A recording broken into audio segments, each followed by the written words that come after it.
నిజ నిర్ధారణకు అంతిమ నిర్ణయం డిఎన్ఏ టెస్ట్. ఉన్నది ఉన్నట్లుగా వాస్తవాలను శోధించి వివరించే మన డిఎన్ఏ టీవీ, మన రాష్ట్రం, మన ఛానల్. మహిళా దినోత్సవ శుభాకాంక్షలు ప్రపంచం అంతా కూడా జరుపుకుంటున్నారు.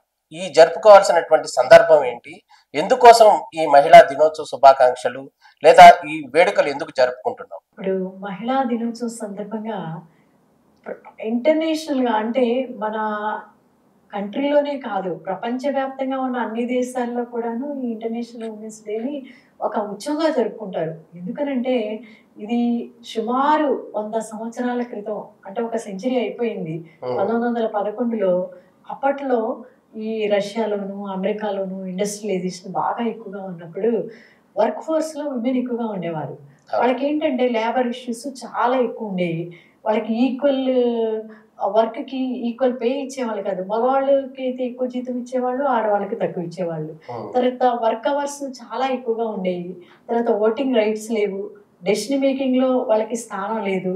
అలాంటి మహిళలందరూ కూడా అప్పట్లో ఒకసారి ఒక కాన్ఫరెన్స్ పెట్టుకొని చర్చించుకొని మాకు ఓటింగ్ రైట్స్ కావాలి, ఇవన్నీ కావాలి అని ఒక యాజిటేషన్ చేసినప్పుడు రష్యాలో ఏమైందంటే ఈ రష్యన్ రివల్యూషన్ వచ్చిన తర్వాత సోవియట్ యూనియన్ ఫామ్ అయింది. సోవియట్ యూనియన్ ఫామ్ అయిన తర్వాత అప్పుడు మహిళలకి ఒక ఆవిడ లీడర్షిప్ ఇచ్చారు. ఆవిడ ఏంటంటే క్లారా జెట్కిన్ అని ఒక ఆమె జర్మన్ లేడీ అనమాట. ఆ లేడీ లీడర్షిప్ లో ఏమైందంటే ఆమె ఏమందంటే, మనం ప్రతిసారి విమెన్ ఇట్లాగా ఒక లేబర్ ఆర్గనైజేషన్ లాగా ఫైట్ చేసుకోవాల్సి వస్తుంది మన రైట్స్ కోసము. అట్లా కాకుండా మనం ప్రపంచవ్యాప్తంగా ఒక ఇంటర్నేషనల్ విమెన్స్ డే అనేది ప్రతి దేశంలోనూ ప్రతి చోట జరిగే విధంగా ఒక డేట్ ని మనం నిర్ణయించుకుందాము.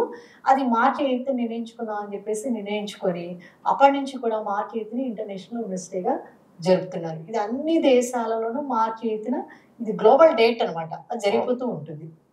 అయితే ఇది జరిపిన తర్వాత 1975లో యునైటెడ్ నేషన్స్ దీన్ని గుర్తించింది. ఇంటర్నేషనల్ ఉమెన్స్ డేని గుర్తించి యునైటెడ్ నేషన్స్ జనరల్ అసెంబ్లీలో కూడా వాళ్ళు ప్రతి కంట్రీలోనూ ప్రతి చోట కూడా ఇంటర్నేషనల్ ఉమెన్స్ డే జరగాలి అని దృక్పథంతో వాళ్ళు కూడా అన్ని కంట్రీస్కిను మహిళలకి సహకారం అందించారు.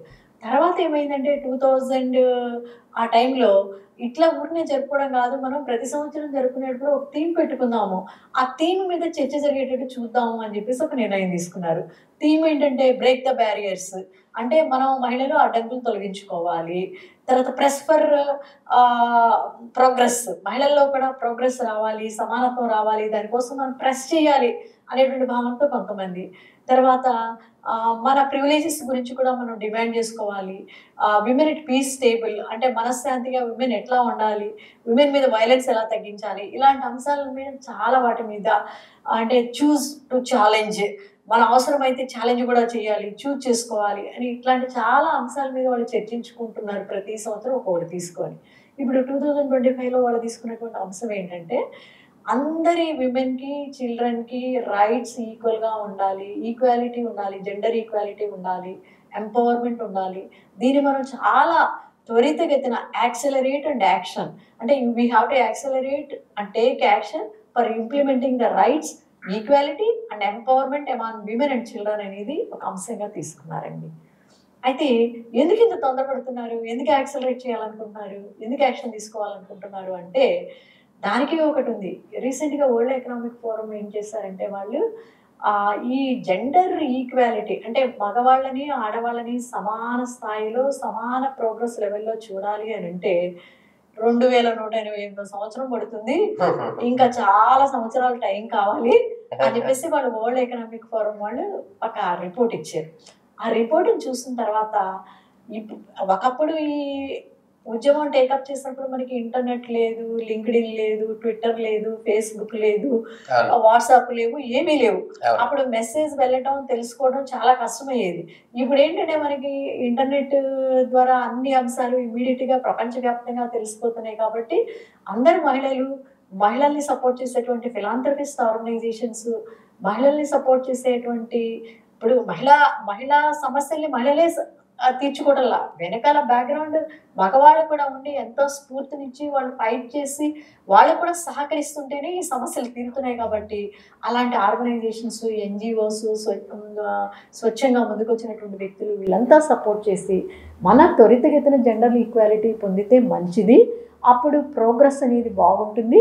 ఈ అభివృద్ధి పదం అనేది ఒక రథంతో మనం కనుక పోల్చుకుంటే దానికి 2 చక్రాలు ఉంటే ఒక పక్కన మగవాళ్ళు చాలా ఫాస్ట్గా వెళ్ళిపోతూ ఉద్యోగంలో కానీ లేకపోతే ఎకనామిక్గా కానీ వాళ్ళు ముందుకెళ్తూ మహిళలు వెనక్కి లాగబడుతూ రెండో చక్రం ఉంటే ప్రోగ్రెస్ అనేది ఏ విధంగా ఉంటుంది, అభివృద్ధి ఎట్లా వస్తుంది?